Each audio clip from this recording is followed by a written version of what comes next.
pediatric leukemia survivor. So take it away. Thank you, Dr. Skitzina, and thank you everyone for coming.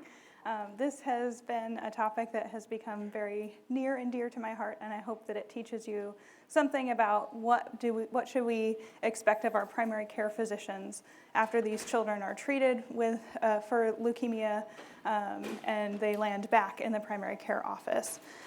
I don't have any disclosures, but I do just want to add one to this list, which is that there are several pictures of children throughout these slides. They are not children that I've ever cared for. I've never met these children. They're all easily discoverable on Google, but they are pretty amazing pictures of children on their last day of chemotherapy, so I thought I would just share that with you.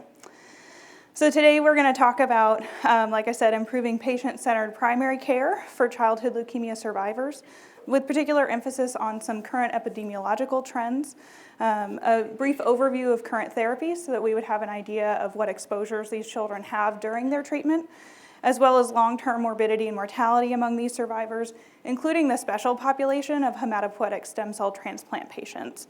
And then we will touch on some vaccination and preventive healthcare needs for these children. So first, some talk about current epidemiological trends. 1 in every 7,000 children will be diagnosed with cancer of some kind before the age of 16, which is a pretty staggeringly high amount when we think of cancer as a whole in the childhood population as fairly infrequent. And you'll see from this graph out of the 2015 SEER database that about a quarter of these children have leukemia in general, and about 40% of those children have hematologic malignancies, and that includes leukemia and lymphomas. So out of these 25% of leukemia patients, there are 80% of them with acute lymphoblastic leukemia, or ALL, so far and away the most common type of leukemia in the childhood population. There is another 17% that makes up acute non-lymphoblastic leukemia, which has also been referred to as AML. And then chronic myelogenous leukemia makes up about 3%, and chronic lymphoblastic leukemia is almost non-existent in the pediatric population. It's extremely rare. ALL is what I'll spend most of the talk speaking about because it is the most common and certainly what you would expect to be seen most often in your primary care office. It is most common among children who are 2 to 5 years old. It's more common among Hispanic children, followed by white children, and is less common among African American children. So just a really brief review of what leukemia is. It is an expansion of malignant hematopoietic or lymphoid cells, and they usually don't have a cause for the onset of leukemia, although as you can see there are several syndromes that are related to leukemia, particularly Down syndrome, which carries a 15 times increased risk for ALL and ANLL. There are many other germline mutations that they are finding with the Human Genome Project that may be contributors to the development of leukemia. About 4.4% of all children out of a recent study who have leukemia have an underlying genetic mutation in their germline cells, which can help us as we go forward predict, are these children at risk of additional tumors or other malignancies as they age out. The disease process has infiltration of the liver, the spleen, and the lymph nodes, and there are sanctuary sites including the CNS and the testes, which is why there is special treatment that is directed at the CNS. Historically, that treatment was cranial radiation therapy, and more recently, it's transitioned to almost exclusively intrathecal chemotherapy. These children tend to present with severe bone pain, but unlike their solid tumor cohorts, they tend to not present with pathologic fractures. And they do have variable white cell counts. They can be very high or very low. They do tend to present with low platelets and low hemoglobin. Every child gets a bone marrow biopsy at diagnosis to confirm the diagnosis and also exclude any other etiologies for this similar presentation. And know that at the time of diagnosis, the acute illness is not generally what is the life-threatening disease, but instead these children may present based on their severity of neutropenia with severe pneumonia or sepsis. They may present with bleeding as well. So this is borrowed from a wonderful article that was written by Emil Freilich a couple of years ago, and he's one of the pioneers in pediatric ALL treatment, and his career really spanned the development and success in pediatric cancer. And this study looked at the last 50 years of pediatric cancer and survival rates. And you'll see in that first column in 1964 that these children who were being diagnosed had a median survival time of only 2 months. So it was almost definitely a lethal diagnosis. Long-term survival, which is defined as surviving longer than 5 years from the time of diagnosis, was about 5% of this population. And while they had treatment for leukemia like methotrexate and 6-MP and 6-thioguanine, as well as vincristine and corticosteroids, the modern use of combined chemotherapy had not been utilized yet and was just being developed in 1964. So this is really reflecting that these children were getting 1 or 2 of these drugs, but not true combination chemotherapy like we know today. The next column in 1989, so 25 years later, shows a dramatic increase in survival. So these children now, by 1989, were surviving more than 10 years, with a predicted long-term survival of about 85% of all children diagnosed with leukemia.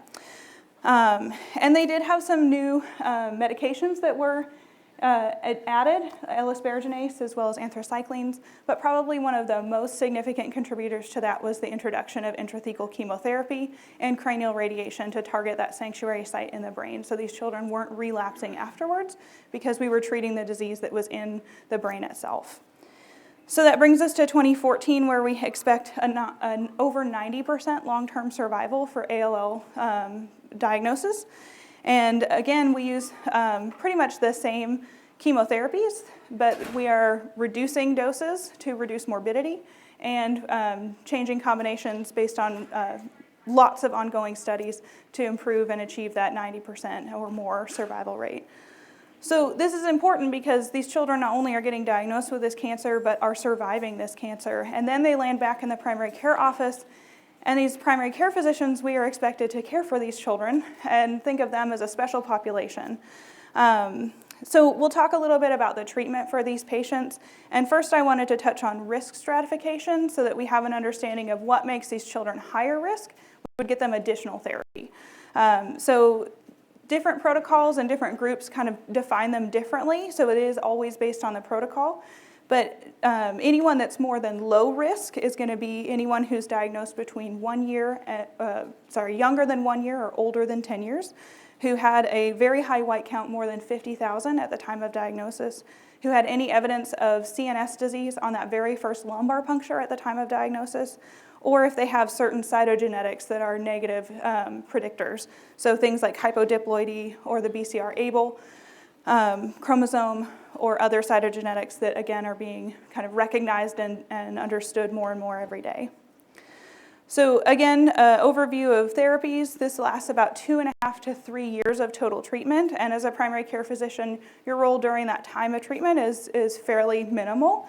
There are 3 phases of therapy for ALL. That includes remission induction that lasts about 6 to 7 weeks. What I have up here are the total 16 protocols. That's the St. Jude protocol that is ongoing. They're no longer recruiting for this study, but they are still, most of our children who have ALL in this hospital are currently being treated for this with this therapy. But it does reflect kind of current protocols in general. So these children are exposed to prednisone and dexamethasone, as well as vincristine, daunorubicin. They get PEG asparaginase and cyclophosphamide, as well as cytarabine, thioguanine, which is no longer in the newer protocols, but is still in the total 16 protocol. They get 6-mercaptopurine and the intrathecal chemo. And these children, for intrathecal chemo, tend to get therapy with methotrexate, hydrocortisone, and cytarabine. They get 2 doses of intrathecal chemo during the remission induction. And the higher risk children may get more intrathecal chemo treatments during that time. So the objective of the remission induction is to achieve remission, as in no evidence of bone marrow disease, in these children by the end of that first 6 to 7 weeks of therapy. So it's very intense, and in current therapies, this is across the board, not just total 16, we're seeing remission in about 95% of these children. So only 5% continue to have evidence of disease at the end of this. Then they go on and have consolidation, where they are introduced to methotrexate, and they continue to get mercaptopurine as well as intrathecal chemo. And then the bulk of their therapy is that 120 weeks of continuation, where these low-risk children get mercaptopurine, dexamethasone, vincristine, methotrexate, pegosparaginase, doxorubicin, and intrathecal chemo. And then for the higher risk patients, they also get exactly what I just described, plus cytarabine, etoposide, and cyclophosphamide. So clearly you get more exposures with increased risk of malignancy, secondary malignancies because of those exposures. The higher risk patients also in general may be candidates for cranial radiation therapy, and that's usually based on the evidence of cranial disease at the time of diagnosis. And then for the very high risk patients or patients who have refractory disease that is still present at the end of induction, which is a very poor prognostic indicator, or children who have relapsed within the first 2 years of the end of therapy, those are candidates for hematopoietic stem cell transplant. So not everybody gets a transplant, but it is certainly something that you may see a child who's had that done for this reason. So in addition to the chemotherapy that these children are exposed to and those side effects that we certainly want to think about, they're also exposed to blood products. Almost universally, these children will get packed red cells and platelets, and those certainly carry associated risks with those as well. They also are exposed to, again, almost universally, several different antibiotics. So their gut biome has changed, and they certainly could carry on some side effects from those medications that they received that were antibiotics as well. They may also need some significant nutritional support, including total parenteral nutrition or an NG tube with feeds. So keep that in mind that these children tend to have nutritional difficulty during this treatment. Like I said before, there is a trend in reduction of cranial irradiation, and this has been a trend that's been going on for about 40 to 50 years now after they discovered the significant impact that that adds to morbidity for these children. At the 1990s, only less than 20% of children with ALL got any form of cranial irradiation therapy. And by total 15, which was the study that completed before the onset of total 16, they no longer used cranial irradiation in any of the St. Jude protocols. So commonly our children who have come through St. Jude have not had any exposure to cranial irradiation unless they were that very high risk patient that may not have been on a protocol. So at the end of therapy, these children have this huge dramatic change in their lifestyle. They've been going to the oncologist, seeing them every week, sometimes more than every week, and all of a sudden they're told, you're done, it's time to move on. They do continue to see their oncologist. They see their oncologist every 4 months for the first year. In the second year, then they see them every 6 months, so twice a year. And then they do continue to see oncology by protocol about once a year until 10 years of remission and 18 years of age. So these children do continue to see their oncologist, but their medical home really transitions back to the primary care office. So as the primary care physician, certainly we expect that we would get some information about what these children have been exposed to specifically. So what you see on the left is a template that the Children's Oncology Group, or COG, has provided, and St. Jude does a similar template for all of these children to go to the primary care office once they return, including information like what types of medications were they exposed to, did they get any transplants, other surgeries, so that you have an idea of the exposures that these children have had. And then in addition, on the right, I just wanted to let you all know that this is a rather meaty and dense long-term follow-up guidelines, also free and available by the Children's Oncology Group, where you can use the information that your child was exposed to this or that medication and look up possible side effects and recommendations for follow-up. So know that this text is here. It's about 240 pages, so it's a pretty lengthy read, but I hope that this kind of helps distill some of that information from this dense text. So I'm going to talk obviously about morbidity and late mortality, and I'm going to cover all of these topics, and we'll start with late mortality among childhood survivors. So we are seeing these children survive. We know that they're making it through treatment well and better than they were certainly 25 or 50 years ago. And now we want to know, how are they surviving after they're done with therapy and after they're truly a survivor? So this graph shows you a study from about 34,000 children that have all survived to the 5-year mark from diagnosis. So all of these children made it through the initial treatment. And it has 3 different lines. So the top blue line is from the 1970s. So these are all children who were diagnosed and treated in the 1970s. And you'll see that in the years since diagnosis, by about 15 years, there's about a 10% chance that these children have died by the time that they have reached that 15-year mark. So they made it the first 5, and in that first 10 years, they have passed since they became a long-term survivor. We've seen dramatic improvements in that, and you can see that in this graph in the 1990s. These children, the 15-year survival rate for children who had already made it to 5-year survival had improved dramatically to about half of that 10%, or about 5.8% of these children are dying as a long-term survivor by that mark. So this study also looked at the causes of late mortality. Again, the overall study was 34,000 childhood survivors. And out of that 34,000, almost 4,000 of those children had died in the whole total study. About half of the children who died from recurrence or progression of the primary disease. So obviously, appropriate treatment and successful treatment of the initial diagnosis is very important. But the other half died from mostly health-related causes, and that's where the primary care physician becomes so important in recognizing and surveying for these side effects.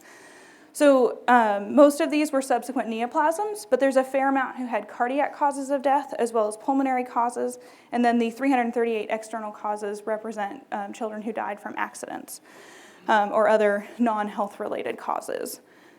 So there is, like I said, an overall trend in decreasing mortality, and there's also, this is the next graph is to show you specifically for our cumulative incidence of death at 15 years, looking at the most recent, if you look to the very bottom line, these are our children who had been diagnosed specifically with leukemia or ALL, and only 4.6% of these children in that category who were diagnosed between 1990 and 1994 passed away. About half of them died from recurrence or progression of the original disease, and the other half died from health-related causes. So very important to be recognizing the morbidity and potential mortality of these children as they land back in your clinic. So we're going to transition to talking about morbidity for these children. And first of all, we're going to talk about musculoskeletal diseases. So we know that these children are exposed to huge quantities of steroids, corticosteroids, both prednisone and dexamethasone, and we know that we would expect them to have decreased bone mineral density. And certainly when they look at DEXA scans of children during therapy, their bone mineral density is significantly affected. That is pretty much across the board. However, newer studies are looking at, do these children continue to have decreased bone mineral density after they're done with therapy? And I found this to be somewhat surprising. The newer studies are showing that there really is not a significant difference in bone mineral density in children who had ALL versus their age-matched peers who did not have ALL by the time that they become long-term survivors, which is encouraging that these children have a transient decrease, but they do seem to have some recovery. There are some studies that show a non-statistically significant trend towards low bone mineral density among children who received high-dose methotrexate and corticosteroids in excess of 9,000 milligrams per meter squared. Among males, surprisingly, we usually think about females as ones with low bone mineral density, and among children with low BMI and children who are white race. So do keep that in mind. It's not statistically significant in the newer studies, but do keep that in mind as you counsel your children about appropriate dietary intake of calcium. They also did a study looking at if giving supplemental calcium and vitamin D might improve these children's outcomes in bone mineral density. And kind of as a wonderful side note, these children actually don't benefit from any calcium or supplemental vitamin D. They certainly benefit from routine counseling to increase their calcium from dietary sources, but giving them another pill and another diagnosis is not necessary once these children land back in their primary care office. So unlike the change in bone mineral density, which seems to be somewhat transient, the musculoskeletal disease of avascular necrosis tends to be something that these children will live with forever. Avascular necrosis is caused by interruption of vascular supply to any sort of joint space, and it tends to be most profound in the femoral head, which is the diagrams you see here. Picture A shows a normal femoral head. Picture B shows a small involvement of avascular necrosis at the yellow arrow, and the white arrow shows some involvement at the femoral neck. C and D are the same, are similar images showing severe avascular necrosis with significant involvement of the entire acetabular interface. And these tend to be children with significant pain. They may have significant problems walking, and certainly can have a very significant impact on their life. These children tend to be higher risk if they're greater than 10 years of age, and if you look at the graph below, those first two lines are both children who are less than, studies of children less than 10 years of age, and their risk of avascular necrosis really kind of spans between really kind of declares itself within the first 2 years of therapy. And their risk is fairly low when we compare that to the other two lines, which are our older children with ALL. That may reflect that they are getting more therapies because that makes them high risk. It may also reflect their stage of puberty and that they don't have as much time for bone regeneration as our younger children. But the other thing I want you to take from this graph is that these children do tend to declare themselves by the time they're done with therapy. So this isn't something that as a primary care physician you're necessarily going to diagnose as a new problem in the primary care office, but it does need to be something that's recognized. So these children could have significant pain from this and certain significant problems ambulating. So physical therapy is very important.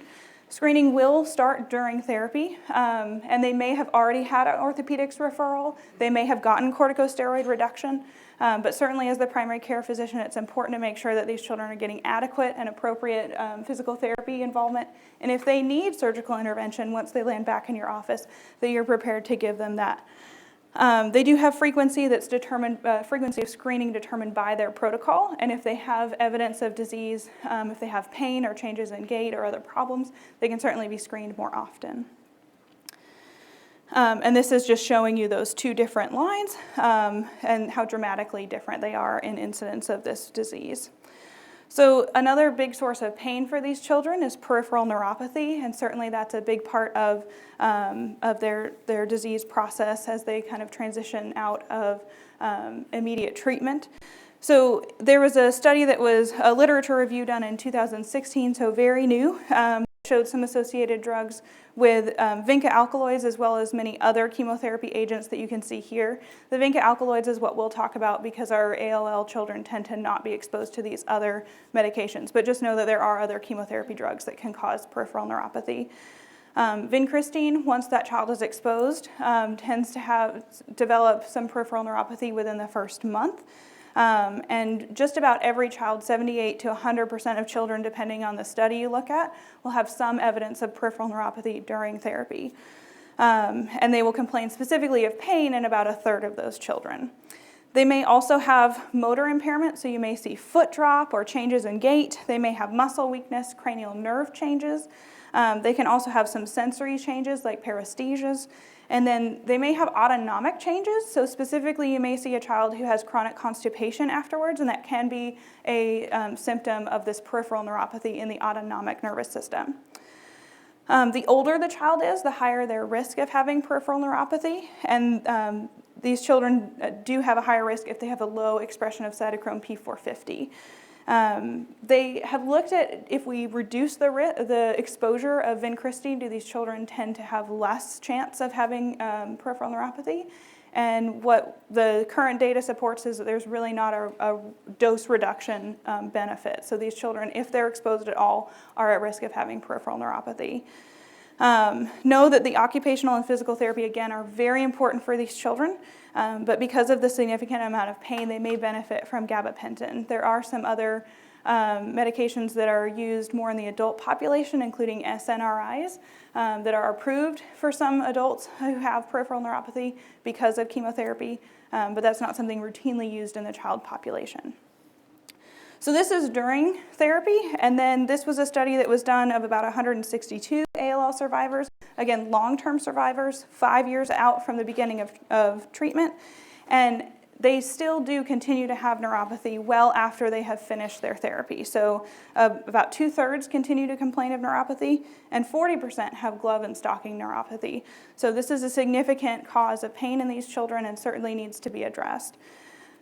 We know that it's more common to continue to have pain and continue to have problems with peripheral neuropathy in females, and for children who have had at least 10 intrathecal chemotherapy treatments. So again, knowing what exposure your child has had is very important as you kind of assess their risks.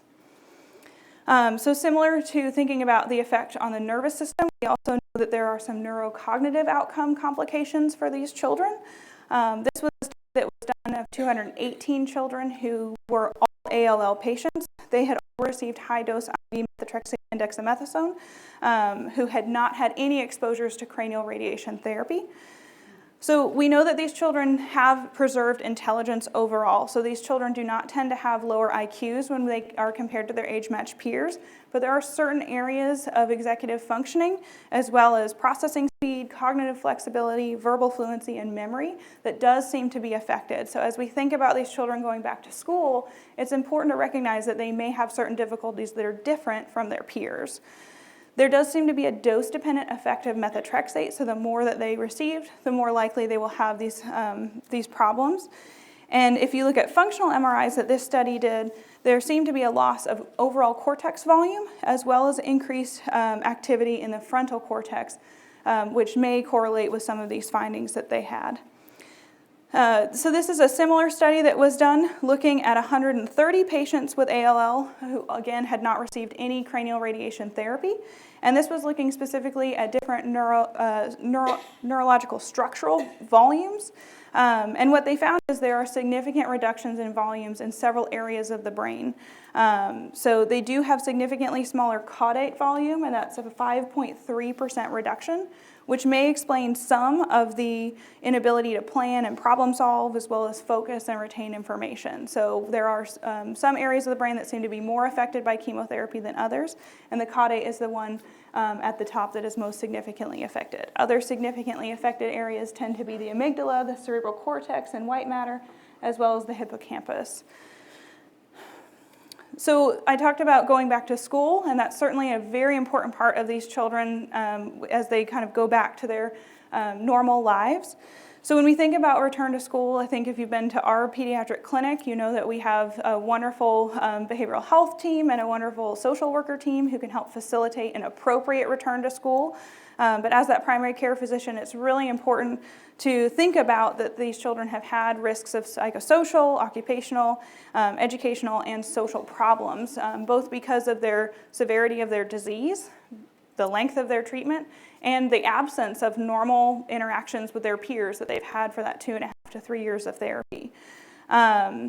So keep that in mind as these children go back to school. Also keep in mind that some studies are showing that these children who have survived cancer have an increased risk of risk-taking behaviors. So as you're counseling your adolescents about drug use, about safe sex, this is a very important topic to cover with your childhood cancer population survivors as well.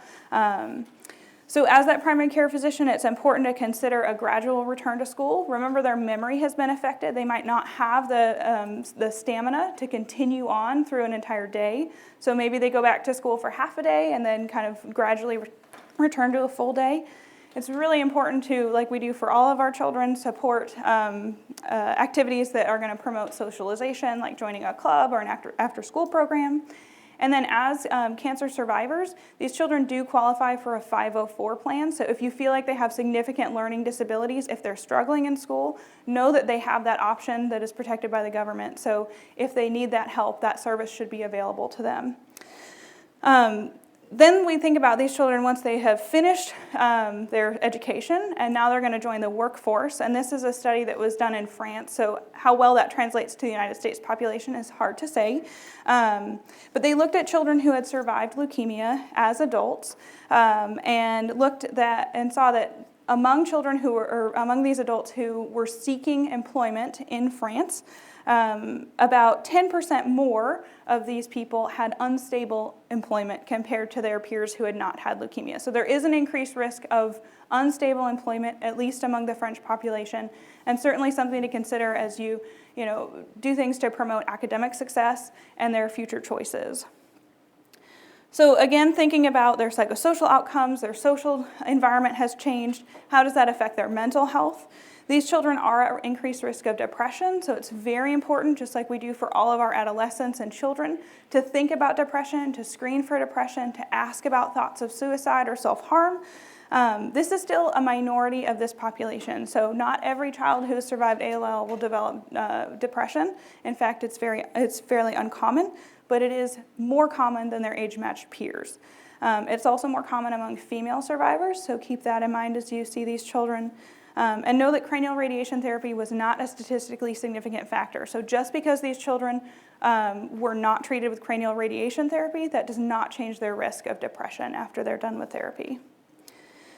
So we're going to change gears to talking about obesity, which is certainly a problem that we see in our community in all children and is certainly becoming prevalent among our ALL survivors. One study I looked at was interesting that talked about obesity could actually be a risk factor for evidence of residual disease at the end of induction therapy.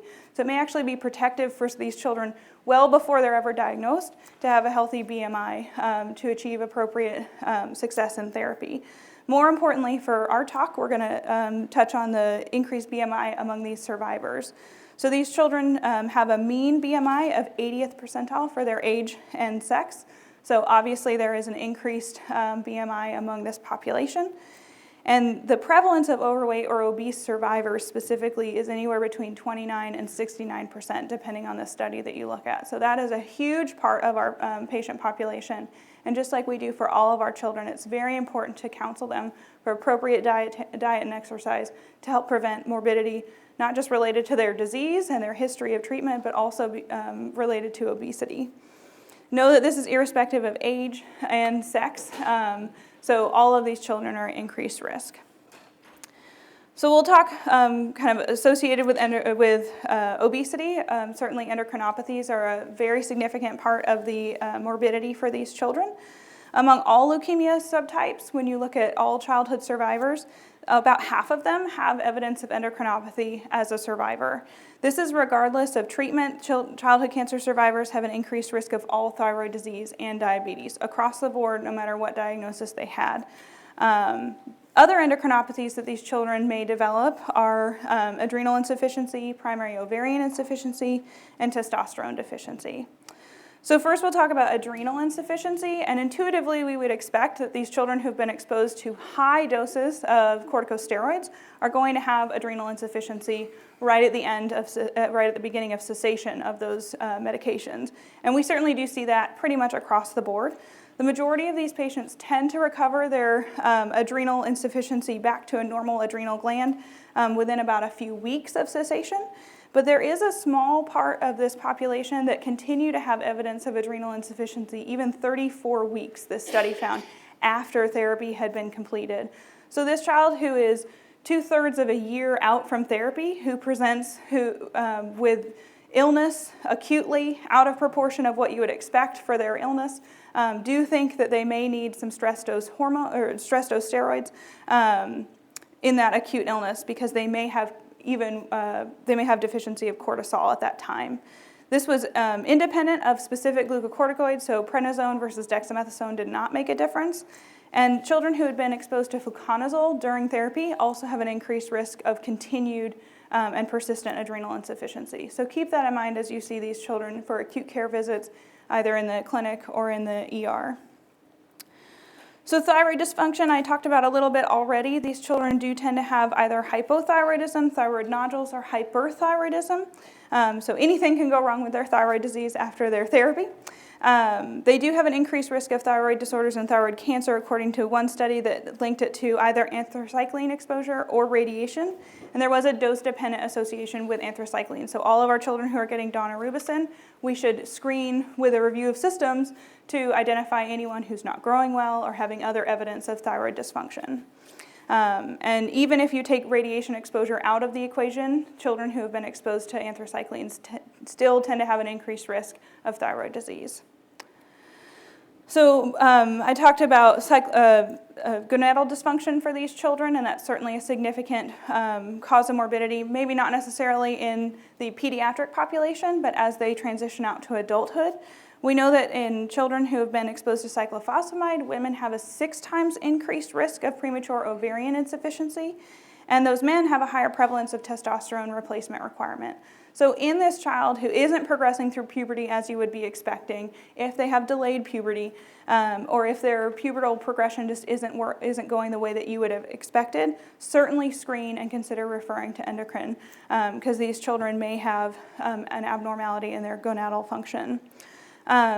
Infertility is something we often think about among cancer survivors in general.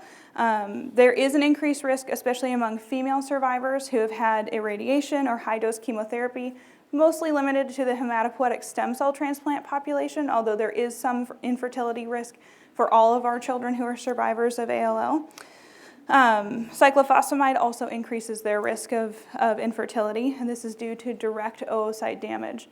But the real takeaway I want to impress on you in respect to this is that the majority of these children are still fertile. So just as we certainly encourage all children to engage in safe and protected sex, it's important to know that these children who may have increased risk-taking behaviors are continuing to be able to reproduce in the large majority of that population. So everything I talked about from an endocrine standpoint so far has been specific to chemotherapy exposures, irrelevant to cranial radiation. But there is that population of patient who has had cranial radiation exposure, either according to their protocol or for preparation for a hematopoietic stem cell transplant. So this is a study that was done looking at how likely it is for different endocrinopathies to develop for children who specifically were exposed to cranial radiation. Again, that's less than 5% of the ALL population. This may be a little challenging to read, but that green line is showing you that by about 4 years of therapy after their treatment, there is almost no evidence of appropriate growth hormone function for these children. So keep that in mind, that these children need to have their growth curves followed very closely. If they have evidence of growth hormone dysfunction, they absolutely need to see an endocrinologist, and maybe even before that. The other lines are the LH and FSH as well as ACTH, and those tend to taper off again by about 5 years. And the TSH seems to be somewhat maintained in about 30% of these children, but certainly the chance of overall normal axis of the pituitary gland certainly decreases for these children dramatically after cranial radiation therapy. We'll talk a little bit about cardiac disease. This first study was of all cancer survivors, so not just specific to our ALL population. And this looked at just under 2,000 children who had survived cancer and had either had mediastinal radiation or anthracycline exposure, or both. And remember that our children are certainly the latter group that have been exposed to anthracyclines. So they found cardiomyopathy in about 7.5%, and that tends to increase with the age at diagnosis. Coronary artery disease is fairly uncommon, but still a significantly increased risk among our population. And then conduction and rhythm disorders. And probably unsurprisingly, especially among the children who had had mediastinal radiation exposure, they tend to have a very high increased risk of valvular disease. The important takeaway from this study is that most of these children are completely asymptomatic at the time that this study was done. So they may have asymptomatic disease going on, and it's important to keep a high index of suspicion of cardiac abnormalities. This looks specifically at the adolescent and young adult cancer survivor, again of all causes, but the graph that you have on the right shows you specifically for leukemia. The yellow line shows you children in that adolescent and young adult population who have never had any treatment for cancer. And then the blue line shows cancer survivors specifically for this graph, the leukemia survivors. You can see there's a dramatic increase in cardiovascular disease among this population. Specifically for leukemia, this study found about a 7.5% increase, 7.7% increase of cardiovascular disease. And that's a 2 times increased risk of disease, and it's highest the study found among leukemia and breast cancer survivor. Among those children who have cardiovascular disease, they have an 11 times increased risk of mortality. So certainly finding cardiovascular disease is a significant risk factor for mortality. So it's very important to think about this when you assess your children. So this is a graph this is a chart taken from that COG very dense online book that is available, and it breaks down how often they need a screening echocardiogram for a child who does not have any evidence of disease. This may be something that the child's oncologist is orchestrating and making sure that this child gets, but it's important to keep in mind that at least every 5 years, and for some of these children every year depending on their risks, they do need screening echocardiograms. So if they're not following up with their oncologist for any reason, or if their oncologist is far away and it's much easier to be handled locally, keep that in mind that that child does need to get an echocardiogram. We also certainly think about secondary malignancies among this population, and like we saw before, that is a significant factor for mortality for these children. So they looked at a cohort of over 13,000 children who had been diagnosed with any type of cancer before 21 years of age, and out of that 13,000 children, about 300 developed subsequent malignancies, and a small fraction of that developed more than one subsequent malignancy. So there is a statistically significant increased risk of malignancy in all of these children who have survived cancer, and some of that is for genetic reasons, and some of that is due to the exposures that they've had in their therapies. This is most common to present as a bone or breast cancer among all populations, and there's more risks for children who are female, who are younger age at diagnosis, and who've been exposed to alkylating agents like cyclophosphamide. So this is a graph, or this is a table from that same study. I know there's a lot of information up here, but I just want you to look at our leukemia cohort. So this represents 64 children who had survived leukemia and presented with a new type of cancer. And you can see that the most common ones are AML. Overwhelmingly, the most common is a glial tumor or a PNET, and then thyroid cancer is also fairly common. So I want you to keep this in mind as you see your ALL survivor who presents with a headache or who presents with a lump in their neck. This is not your standard risk patient who comes in without any of this history. Certainly a new onset headache should have a very thorough history and certainly have a high index of suspicion for these types of recurrences of disease. So a couple more health maintenance screenings that the COG recommends. Just like all of our children, they should be getting a dental exam and cleaning every 6 months, as well as a blood pressure monitor yearly. These are not children who need additional screenings for these any more often than that, unless certainly they have evidence of disease. Unlike our general population, these children do need an annual eye exam, so they should see an ophthalmologist who should be screening them for any sort of evidence of eye disease. And then what I think most pediatricians want to talk about is immune suppression and vaccination, so we'll talk about that as well. So we know that during therapy, these children have disproportional failure of recovery of lymphocytes versus neutrophils. So there's a significant period of time where these children have depression of their CD4 T cells compared to other parts of their immune system. Their IgG values nearly universally resume to normal by the time that they're 6 months out from therapy. But they may continue to have decreased subclasses and decreased titers to their antibodies. So keep that in mind as these children are exposed to things out in the community. If there's an epidemic, they may need additional interventions. There is no significant difference in decrease or recovery of the immune system in hematologic malignancies versus solid tumors. So this is information that can be applied to any childhood cancer survivor. And we should certainly consider survivors immunocompromised for at least the first 6 months following therapy. So we'll talk about vaccinations. These children really need about 6 months as a minimal time before we can really vaccinate. And there's kind of two different thoughts for that. In the non-live vaccine group, that's because we can't really expect an appropriate immune response until about 3 to 6 months after therapy. But they may get the non-live vaccine sooner if that child is in a community where there's an epidemic. And certainly if they've been exposed to someone who is sick, certainly consider some passive immunization. And then for live vaccines, again, because these children are termed immunocompromised, we should wait until at least 6 to 12 months after therapy. And varicella is kind of an evolving conversation that they're having among immunologists, where newer recommendations by the AAP said that absolutely wait until 12 months after therapy and consider not giving it all because the efficacy of the varicella vaccine has been so great that it's a very rare disease in our population and the risks of the immunization may outweigh the benefits.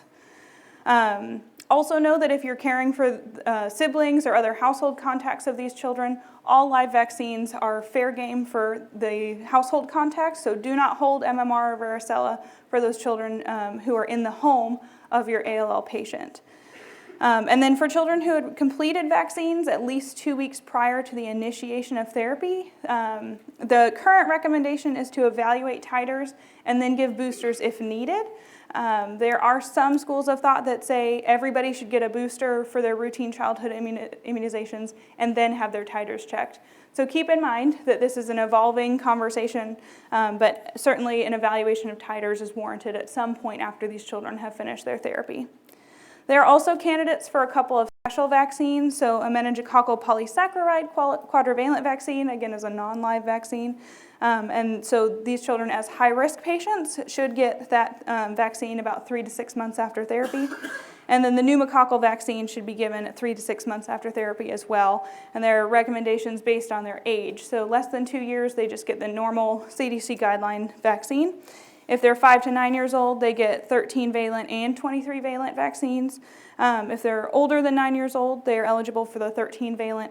And then if they've never been vaccinated and they're 2 to 5 years old, you give the 2 doses of the conjugated vaccine, and then you give the 23-valent vaccine. So all that to be said, there are tables that can help you kind of decide what to do for these children who have finished their therapy, and that really just summarizes what I just talked about. If you are a primary care physician who thinks you might want one of these tables, I do have them and I'm happy to share them. So I mentioned I would talk briefly about the hematopoietic stem cell transplant patient, and this is certainly a small population of our ALL survivors. For our children who've had leukemia, they undergo preparation with TBI or high-dose chemotherapy, or currently the standard protocol is to get both of those things. And the goal for our leukemia patients who are getting stem cell transplant, the goal is really myeloablation. As their immune system reconstitutes, they get neutrophil engraftment followed by NK cell recovery, usually achieved by the first month. In that first month, we know that there are increased risk of infection, so these children may have been exposed to additional antifungals, antivirals, and antibiotics based on the types of infections they may be at increased risk for. But unlike solid organ transplant patients, these children who have had hematopoietic stem cell transplants do not require a lifelong immunosuppressant therapy. So these children, once they have engraftment and no evidence of graft-versus-host disease, their immunosuppressants are stopped. So they should have, at some point, a functionally normal immune system. They will require complete revaccination because of that myeloablation, so keep that in mind. And again, that's something that is usually directed by your child's oncologist. Keep in mind, though, as you see these children in the primary care office, they may have, they could present with chronic graft-versus-host disease. This is something that tends to occur most commonly at about 6 months post-transplant, but can occur any time in their entire life. So a child who comes in with multi-system disease, including skin, muscle, joint, liver, gut, lung, dry eyes, or mouth, think about this as a possible presentation of graft-versus-host, and certainly refer back to their oncologist for quick evaluation. We know these children are exposed to total body irradiation, and if they are, they have significantly increased risk of lower IQ versus our children who are just their standard risk ALL therapies. And if that child is given just chemotherapy, high-dose chemotherapy, to achieve that myeloablation and was not exposed to TBI, even among our stem cell transplant survivors, they tend to have a normal intact IQ. So it's just the population who has received total body irradiation. Also know that there is pituitary dysfunction, like I talked about in that graph, so certainly keep that in mind as you do, as you track them on their growth curves and think about their review of systems. So I know that was a lot of information. I leave you with one last really cute kid. And I hope that you learned something about taking care of the leukemia survivor. Know that these children are surviving so well into their adulthood, which is amazing, and our job as primary care physicians is certainly to help facilitate that and reduce their risk of morbidity and mortality. I talked about all of these different aspects of thinking of other aspects of morbidity for these children, including avascular necrosis and neuropathies, neurocognitive effects, psychosocial complications, obesity and endocrinopathies, as well as cardiac disease, secondary malignancies, and immune suppression and special vaccine needs. I hope that this impressed upon you that the hematopoietic stem cell transplant patient is its own special population. And then finally know that as these children come back into your primary care office, you should have resources from the child's oncologist directing you to have more information about what types of screening they may need or additional supports. And with that, I thank you for your attention, and I'm happy to take any questions.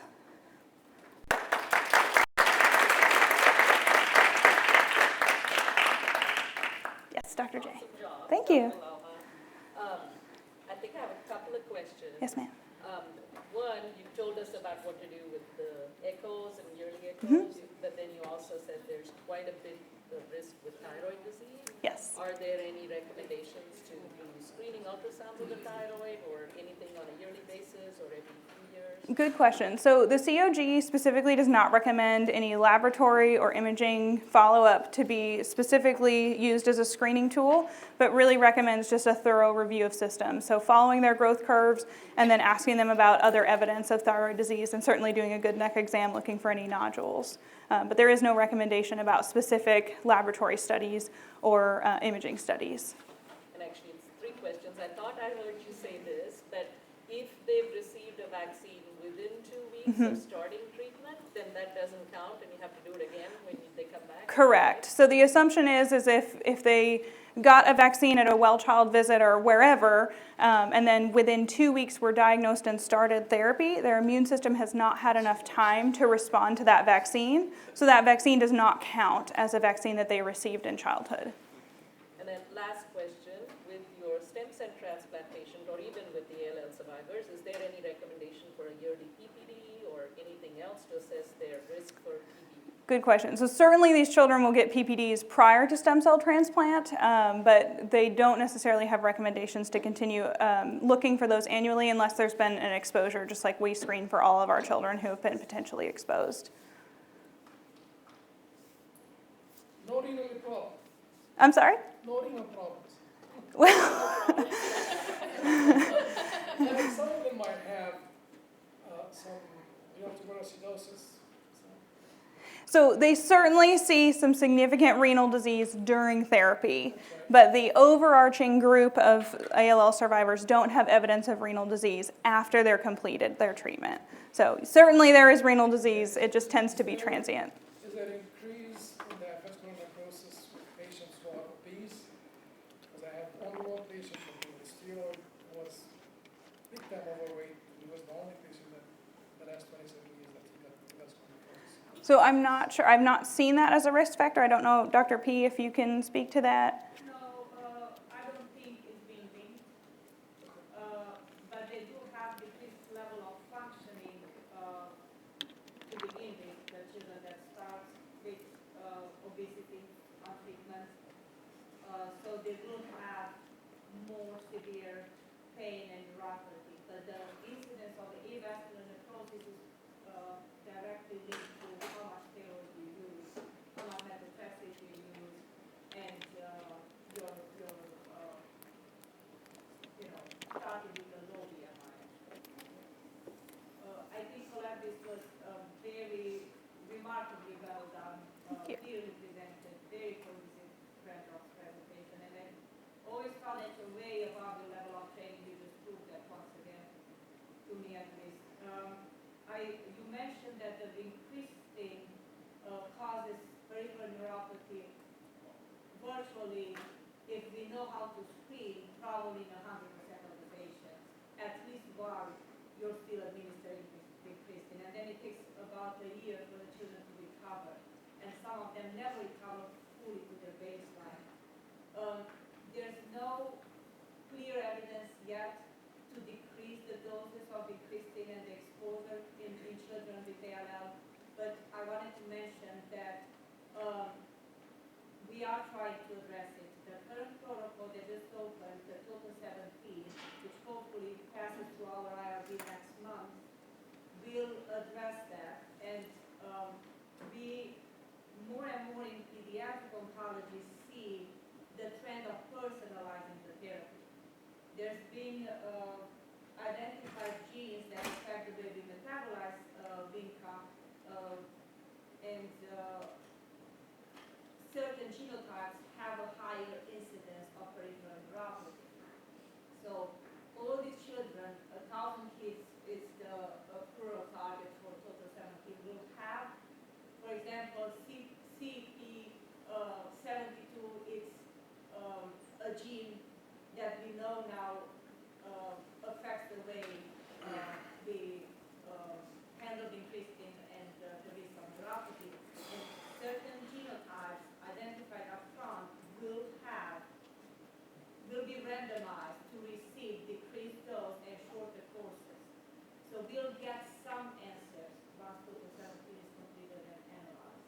regarding can we safely reduce the increasing exposure in the children that we think have phenotypes that put them at high risk of peripheral neuropathy. Yes, Dr. J. You mentioned the risk of breast cancer. Yes. And I know this is probably something they'll outgrow us and go on into the adult world, but are there any different recommendations for mammograms or screening mammograms for these kids or Good young question. adults? So certainly for children who have had any radiation to their mediastinum, certainly are increased risk of breast cancer. And they do have specific recommendations about screening, but for our population of children with ALL, they do not. Yes, I got that. The only group of patients with ALL that would have this increased risk of breast cancer are the ones that go through total body irradiation as part of the pediatric, or they present with a huge mediastinal mass that needed upfront radiation, which is almost unheard of. And, as a general pediatrician, the ovarian failure piece is kind of really hits home. It is something that we know, but it just makes me more aware to be watching for puberty and watching for kind of signs of that is something that we could very easily miss for a few months without thinking about it. And Definitely. So I think that's. Yes, Agatha. Given that there an increased risk for avascular necrosis and decreased bone mineral density, anything that we have to counsel regarding sports participation? Good question. So if they have evidence of avascular necrosis that's causing them problems, certainly if it's causing them too much pain to ambulate, they're not going to be able to participate in sports. But if they are not symptomatic, if they've been screened appropriately without significant evidence of disease, those children can return to sports safely. Anything else? I don't know, Sugandha, if you remember, some of you guys, we had a patient that had bilateral knee replacement after total PT protocol therapy, and she relapsed. That teenager actually was a triathlon. And she continued to participate. She had one knee replaced at one time, she recovered, she went back to triathlon, she had a second knee replaced, she went back to triathlon. That's awesome. If you have that much damage to your joint, you will need surgery to be able to really